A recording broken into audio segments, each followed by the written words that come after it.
Okay, so hey class, we are back again with the third part to your activity set. This one is going to be done in black and white. Of course, you're going to still have that 8 by 2 inch tonal bar at the top, but you're going to divide this 8 by 2 inch tonal bar into 7 equal sections. So you want to get your 2 inch long and your 8 inch across with your ruler, but then you want to divide it into roughly 8 inch sections. So what's 8 divided by 7? Probably about 1 1/8, maybe. I mean 8, I'm sorry, 7 sections, 8 inches. So we need to divide this into 7 equal sections, and you have an 8 inch space. So 7 pieces into 8 is roughly 1 and maybe an eighth or a quarter. So go ahead and put a mark at 1. And I usually need to move my ruler because I'm not good at ruler fractions and stuff. So I'm just going to move it and do 1 1/4 to get my 8 roughly, 7 sections in here. 7 sections. So we're going to do a tonal bar with using black and white paint, acrylic paint. And we're going to start off. We can subtract by going from black to white or the other way. I recommend going from brightest to darkest because you don't want your paintbrush to have all that black paint in there right away. So I recommend going from light to dark. You definitely want to make sure that you have your vertical lines all nice and even because this is a design class and it's really crucial that everything is as graphical as it can be, as neat and clean as it can be. So make measurements to get your orientations of your lines really straight and accurate. Sometimes you have a good eye and you can make things nice and straight with just eyeballing it, and I've had so much experience that I can eyeball pretty much my line orientations and be accurate. But if you're not the line guru like I am, then you're going to need to make measurements in between each of these lines before you draw the line by just placing a little dot here and here as a measurement. Like put the ruler on 0, go to 1 1/4, move it down, put the line on 0, go to 1 1/4, and then you'll have 2 dots to help you make a straight line. Okay? So those are my 7 sections. 1, 2, 3, 4, 5, 6, 7. So we're going to go from white to black. Okay? I'm just going to put black over here. And put my ruler to the side. Oh, let's go ahead and set this up too, because once we get our paint mixed up, we don't want to have to stop and do this, set this one up, and wait, and possibly our paint dry out. So the way this one is done is with a paper plate. This is a 9 inch paper plate. If you have a 7 inch paper plate, that's fine too. So here's a 9 inch paper plate. Okay, you put that down and you draw a circle. You trace out the paper plate on your drawing paper, and then you remove that. But you're going to have regions. You're going to have at least 7. These are 7. At least 7 regions of dark to light or light to dark on this piece. It's going to kind of look like it is changing and creating more of a spherical illusion instead of a flat circle illusion once you're done with layering all of those values, all of those different black and white tones. So the way that I start, let me see if it's too much light on the subject. Is that better? Not really, huh? That's too dark. Oh, that's not too bad. Okay, so the way I started is I find something to make my first circle. Now you guys have a set of templates that you can use, and I'm just going to show you what I have. I have certain size templates. I also have a protractor of this style. I have one of this style. I have other templates that I can make half circles with and put two halves together to get a whole circle. This is kind of cumbersome, so you might not want to do that. And then I also have this thing where you can like literally make your own circles. The only thing is you have to be careful of the overlap right in here when you're making a smaller circle, you're going to have to make the smaller circle. And you're probably not going to be able to find this thing. Make the smaller circle, but you stop and you readjust your circle so that you don't have this little notch in your circle. But anyway, I like to use this one for odd shapes and stuff. You know, if I have to do an odd shape, and maybe we can get into that one a little bit later. I think that's kind of cool right there. I like that shape, repeating shapes. But we want to make this ball look spherical, as well as also express and explore our creativities and our skill set with going from dark to light. And we're going to use the dark to light set of tones to make this look spherical. So what I'm going to do is start off with my circle. And I want to put the circle, this is a 9-inch plate, so I'm going to make my circle at least 2 inches or 2.5 inches in circumference. Hopefully I can put 7 more rims right behind it. So I'm going to put it right on the edge. You don't have to. Maybe I won't put it on the edge. I'll put it right here. Okay? Right here in kind of the upper right. The circle here. Alright? And that's going to be my white spot. Alright? So everything around it, it needs to grow outwards. Okay? So now I'm just going to go ahead and find something else. And you can do jars, you can do paper cups as a template to do this kind of thing. It doesn't have to be this, you know, purchased item. So we're going to just do circles. And I want my circle to be larger. This is the largest one I have on here, but I need 7. So if this is about 3/4 of an inch wide, I'm going to need 3/4, 3/4, 3/4, 3/4 until I get to 7 of them. Now it really doesn't bother me if these rims are thinner as you go out or thicker as you go out, but the illusion would be best if the lines, the spaces in between here were smaller, and as you go out they can get larger. So this one, I'm just going to go ahead and use it. Okay, that is 2. This will be 1, 2, 9, 3, 4, 5, 6, 7. So I need these to get larger and larger as I go outwards. So now I'm going to move to this thing because I can adjust where my line, my pencil goes right here, and this goes in the center, and then I can adjust where I want my line to be. So I'm going to go ahead and put a pencil in there. And it needs to be even with the peg over here on this side. And then I'm going to put that right here in the center of that small circle.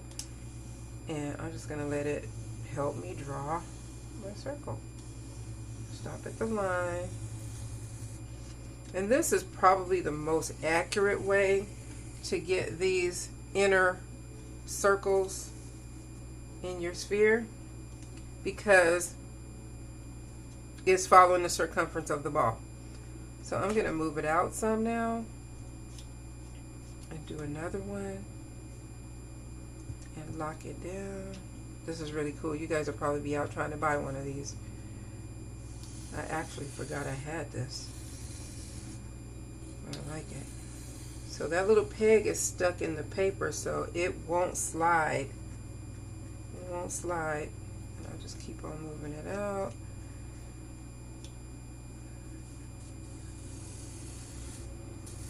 I'm going to run out of, I didn't lock it. Okay, so now I'm kind of stuck, okay, because I don't have this rim. 1, 2, 3, 4, 5, 6, 7. So I need one more. And what I'm going to do is use this thing. So anything to just keep your line straight.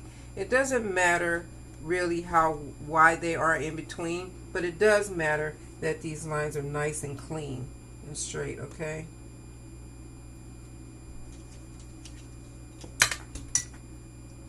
Do this, and now I have all 7 of my lines. Now this one looks a little wonky right here. I can make some adjustments, and I feel like I need this one to curve a little bit more right here on both sides, and sketch and clean it up and make your adjustments. Make this look right. Make this look like a top. You know what a top is? You know those spinning tops that we used to have when we were kids? Oh, maybe you guys didn't have them. You guys are kind of young. Some of you guys are kind of young, so we want this to look like a top. So I went on ahead and made a few minor adjustments to my curve, just because I wanted to make it look circular, make it look spherical. Alright, so now I have these divisions here, and these are going to be painted with all 7 of the values that you get from the tonal bar at the top. Okay, so now we're ready to start mixing our paint. Okay, we have a plate with white and black on there. I've got some of my tools over here. I don't need all that over here. And we have a couple of paint brushes. I have a bigger flat one, a smaller flat one, and then a pointy one if I want it. I might not need it, but I have it just in case. And then I have a little jar of water, and then I have a blotter. Okay, have all your stuff handy. Now the first thing that we want to do is definitely address the white one. And this one's going to be solid black. Everywhere in between is a mixture of white and black. Hydrate your brush in water. You don't want it to be too soppy. You just want those bristles to be nice and hydrated. So we're going to start off with the white. And yeah, you probably can't see it, but it's because it's white and it's on white paper. If you had a creamy colored paper, you'd probably be able to see it, and it's okay. If you have a cream colored paper or buff, that'd be nice. You can see your white in there. Okay. Alright, we got our white spot filled in. Clean off your brush, because now what I want you to do is start to mix a few ranges of colors. So we're going to take a scoop of white over here. 2, 3, 4, 5, 6, and 7. 7 is going to have the least amount of white. These are going to have more. So now what we're going to do is we're moving into this next color, which is a gray. So just a tiny bit of black on your brush to go into that batch of white. Mix it in, mix it in. And what I recommend is that you try to mix in all 7 of your, or all 5 of your colors before you get to black, so that you can see. You're probably going to need to work a little fast because you don't want these to dry out. So now I'm going to take just a tad bit more black and go into this batch of white, because I need to see that it's getting darker as I move up my range. And I'm going to take a bit more of the black and go to the next white, and it should be getting darker and darker as I go up my range.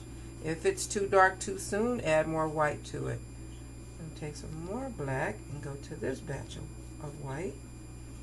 So the further up the side you go to your black, the more black you have to add to your batch of white. And it definitely needs to appear to be changing in your tonal bar. This is the first part of practicing before you get to that spherical form, because that can be a little worrisome if you've done so much work. And see, now I need to add a little bit of black to that one because it wasn't dark enough. It needs to be really a dark gray. Okay, I'm going to go ahead and start down here.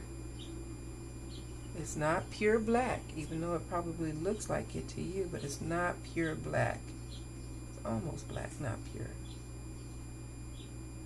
Now with acrylic paints, you can, and pretty much all paints, you can wait for it to dry a little bit and paint over it, and you can change the whole, you can totally change the whole color of it.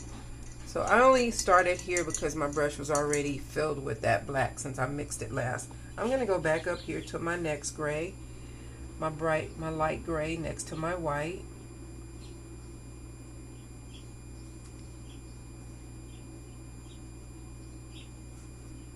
And we have to mix these same colors.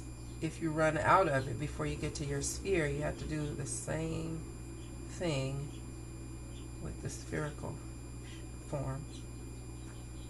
Okay. It needs to be nice and clean, so make sure your brush is a good brush to square it off. Okay. Alright, then I'm going to go to my next color. And sometimes you don't even have to rinse off your brush. You just go to the next color because it's just black and white here. So this one needs to be a little bit darker, and it appears that it's not dark enough, so I'm going to add some more black to it. And you want to do it pretty quickly since you can mix it right on your paper when it's wet on wet application. It doesn't mix once it starts to dry. It'll layer over it, and then you'll have a whole new color that you're putting down. So you want to try to get in there and mix whatever additional hue you need before, or tone you need before it dries. And then I'm going to go to my next one, my third one, and it should be darker. Okay, should be a little bit darker. So this is what you're doing for your black and white tonal bar, just so you can see that certain percentages of your whites and the blacks mixed together can form a whole new different tone of black and white. Oh, you guys see my nose? Okay, I have my glasses, my nose, and everything in there. Sorry. Yeah. Okay, so now I'm going to go to the fifth one, which should be even darker than that one. And yes, sir, it is.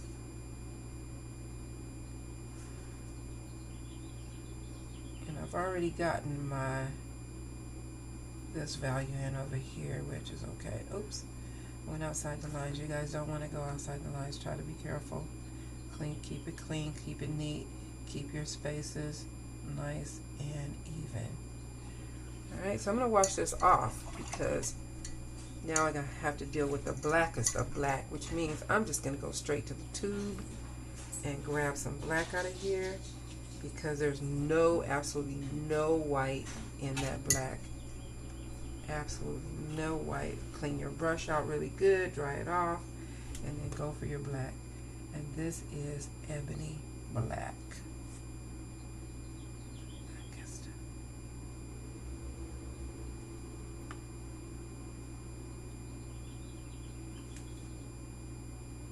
So when you understand tone with regards to black and white, it's a little bit easier to understand what tone can do with different hues.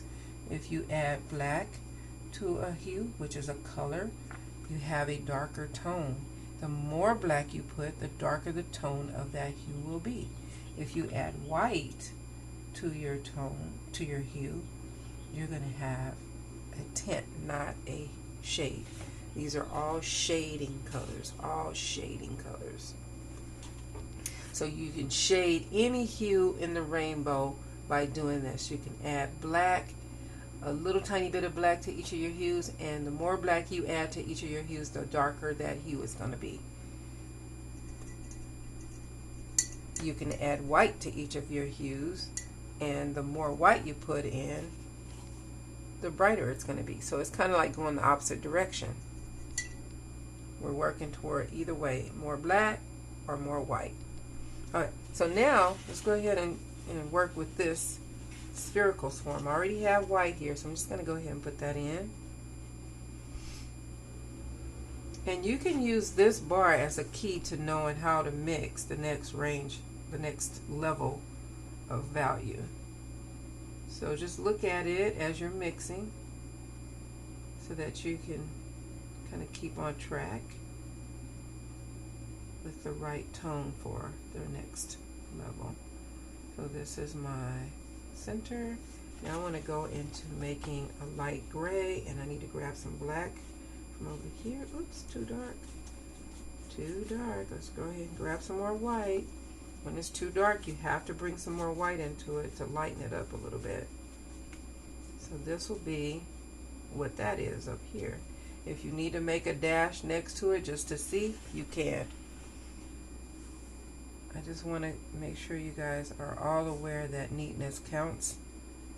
But if you have little dashes above your tonal block, I'm okay with it. That means that you're testing, that means that you're evaluating, and you're looking, and you're not just not paying attention.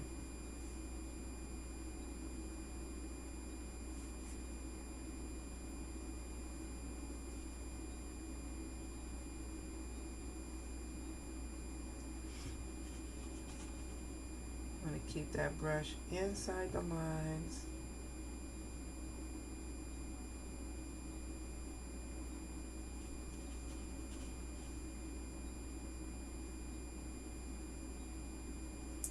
Keep it nice and clean so you can drag your brush around the contours of your circles in here, just to keep that nice and tight. Okay, next color, which is a little dry. So I'm going to make a new color, some more for the next level. Now we're going to also do this with ink, which is a little bit more forgiving, I think. It's easier. But we want to practice this whole idea with acrylic too, just in case you have to use acrylic in any of your projects. You know how white is handled and how black is handled in this with this type of medium. It's a plastic, sort of plastic, water-soluble plastic medium. So you really have to take care when... Okay, let me put some more black and white in here, because I need a little bit more. And again, you kind of want to make enough to go around, you know. I know you don't want to make too much, you don't want to waste anything, but sometimes this paint dries so fast, it's really hard to get everything done.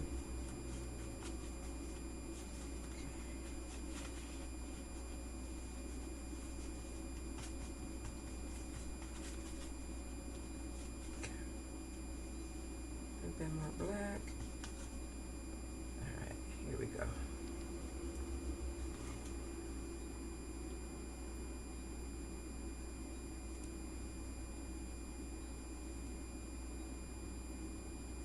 So you're looking at it, you're making sure it's the right tone. If you're using a round brush, be careful, but a round brush would be okay in this space too, because it's rounded edges. But I am so like in love with my flat brushes. I make them work. I just put the brush down on the side and gently drag and hug onto the contours of my circles. I could also use a smaller brush if I felt like this one was out of control. But this is how I use my flat brushes.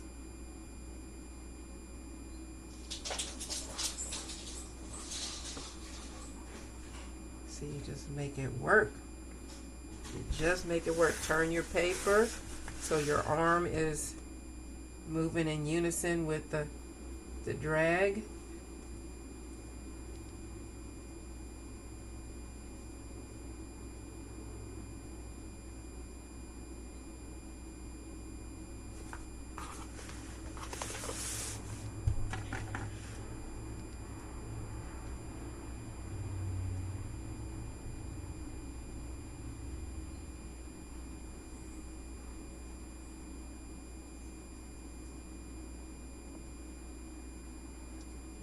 Keep it as neat as you can, y'all. Okay, that will be the second rim. And let's go with the next rim. I'm going to just dip my brush in water because my paint is getting a little sticky. So I'm going to add a little bit more black to that batch to darken it for the next level. Again, give a little bit, a tiny bit of water to your batches because sometimes the paint gets a little thick and sticky and it's hard to move. So this one needs to be a little bit darker. And is it that one? Yes, it is.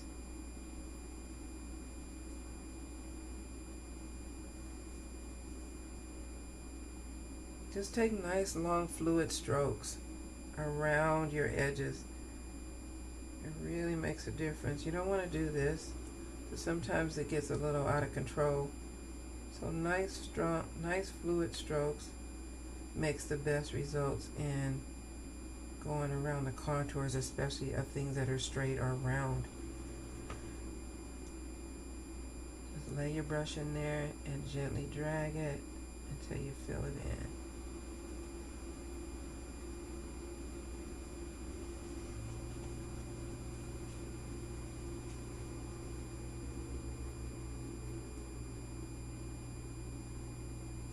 You'll get the hang of it. It takes time. It takes some time to really get a good feel for your paintbrushes and how you use them to get clean results.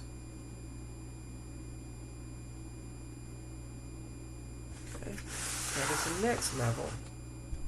Oops, it's not finished over here.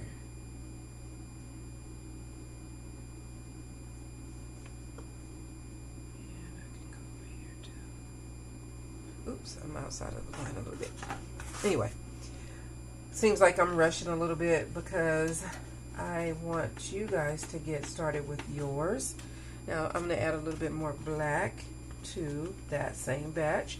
So we're adding black to a batch, and that's the easiest way to really do it. I separated them at first so that you can see how I was adding black to each batch of white. But once you get the hang of it and get started with it, you can just start with one general batch and continue to add black to them as you go. So here's the next range, and I'm just going to stop right there and grab some more black and go to the next range. So you can see this thing is getting darker and darker as it goes toward the back.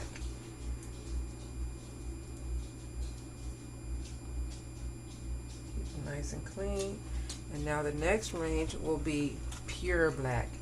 Clean off that brush. You don't want any white in there for that last bit. You just want plain old black.